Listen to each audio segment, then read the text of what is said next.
Hey guys, welcome to the Brushpix YouTube channel. We are a comic book company that loves to talk about other mediums, including movies, TV shows, and video games. If you like any of those things, be sure to subscribe to the channel and hit the bell icon below. The entertainment industry is in serious trouble as the pandemic has caused more major changes in the way in which people consume media. We have embraced streaming services like Netflix and HBO Max. We have not had the chance to go to movie theaters and see movies in the traditional way. The movie studios have been hemorrhaging money hand over fist because of the shutdown and the shift in consumer taste. To win back support, I have 3 suggestions for movie studios once the pandemic is subsided and they can go back to making movies. The first idea is to embrace more small budget movies that have strong scripts. Now, let's look at some movies in the past that have done exceptionally well on really small budgets. Movies like Rocky, one that I particularly love, has done exceptionally well. Others including Saw, Halloween, My Big Fat Greek Wedding, Napoleon Dynamite, Insidious, Juno, Moonlight, Split, Lost in Translation, Pulp Fiction, Get Out, and American Psycho. All of those movies have something in common. They were able to leverage a small budget, be able to hire good actors or an interesting script, and to be able to turn that into a financial success. Sometimes in business, it's not about trying to get the best of everything, but it's about trying to find the best of each individual part to be able to lower costs and to be able to get a larger return on the back end.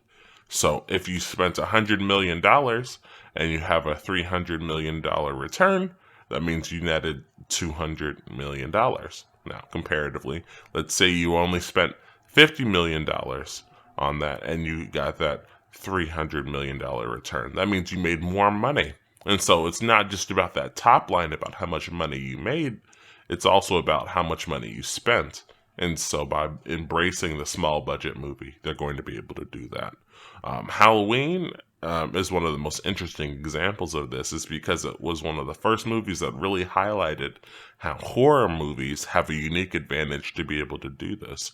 And so embracing that horror movie idea and aesthetic is something that I think can be really special. Same thing with Saw. They've been able to spin off probably 7 or 8 movies at this point, simply because people love the idea of it and want to be able to see them succeed. Now, this sort of rolls off into my second point quite nicely. The whole idea of making sure that you invest money into properties that already have a built-in audience. One of the reasons why people are willing to go sit through horror movies, even if they may be low budget quite often, is because they are looking for the opportunity to be afraid. And so people are willing to sit through 7 or 8 average or bad horror movies just to be able to see one excellent one that really gets on the inside of them and scares them and really draws them in. And so I think that we need to take a look and really find what places are people already consuming these kinds of properties or this property in other places. So here's some great examples. One thing that I think people are really missing out on are video games. They're getting more complex and interesting every single year, and they're being able to tell stories and connect with characters in a way that you would never expect before.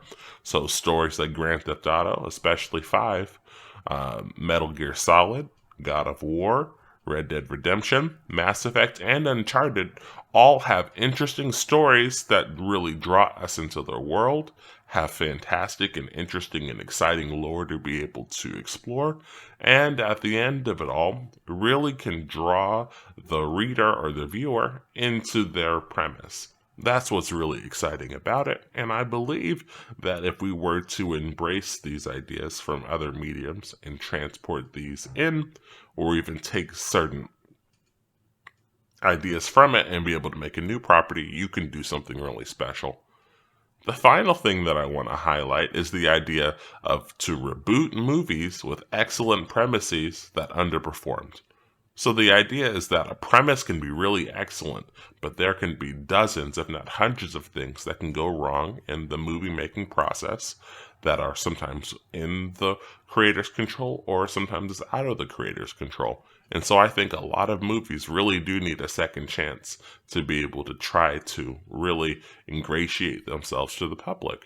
A few examples of this would be the sci-fi movie In Time. Another one would be Ender's Game, Idiocracy, Jupiter Ascending, and Treasure Planet, just to name a few just off the top of my head. I think all of these movies have a great and interesting concept. Some of them I think are actually pretty good, but weren't able to reach audiences the first time. And sometimes it has to do with the release window in which they came in. And other times it just has to do with the fact that other movies were coming out in the time period that it did that ended up sucking all the oxygen out of the room. And so again, trying to redo these, I think, can be really excellent. And so it could be maybe finding a better actor, or it could be even just tightening up on a few different parts of the script that people disliked and pushing it out a second time. I think all of those would be excellent ideas. One bonus idea that I think has been really great and I think has really made fans very happy is sort of what DC has been doing with their movies lately. Giving people the cut that they wanted to see is very exciting. I'm going to be watching the Snyder Cut for Justice League, and I'm excited to go see it, simply because I think there's a lot there that was left on the table, and I'm excited to be able to see sort of what Zack Snyder originally had intended for the movie. Additionally, I want to see the IR cut of Suicide Squad, I feel Jared Leto had a lot left on the table, and I'm very excited to go back and see what was going on. So, interesting and exciting opportunity for movie theaters and for the studios is to be able to take movies that people may have not necessarily liked and to try to reformat them and put them back in a new way that might be more exciting for the audience. Who says that there has to be only one version or a definitive version of a movie? So why can't you go back, re-edit it, put new scenes in, and throw that out there and see if audiences like that more? Especially if it's a series or if it has characters that people are excited about and want to see. Quite often, there are all kinds of opportunities for them to do that. So those are just some of the general ideas that I have about this. I believe that the movie theaters and the movie studios really need to get more creative with how they can really bring people into the theaters and to be able to sit down and watch those movies. The competition has never been more fierce, but I think that this is actually a great opportunity to bring out the best of the studios and to be able to really encourage them to really think about their audience, to really embrace the idea that you need a strong premise, something that's exciting and new and groundbreaking, something that will really draw the viewer in, and then you need to execute on that. The idea that you need to take into account your audience and take into account the time period in which you're dropping the movie, and all of those things together can really make for something strong. So those are really what I'm excited about. If you guys like this video, please make sure to like and subscribe down below. And don't forget to subscribe to the channel. Our website is actually firing on all cylinders right now, and we're trying to put out a lot of great new content for you guys to take a look at. The comic book industry right now is one that's in a big transition, and we believe that we can be a big part of being able to improve that and make it easier for people to really see great and new and exciting transformative content. So if you like that idea, definitely also check out the website. You can see that in the comments below. So thank you guys for watching. Bye-bye.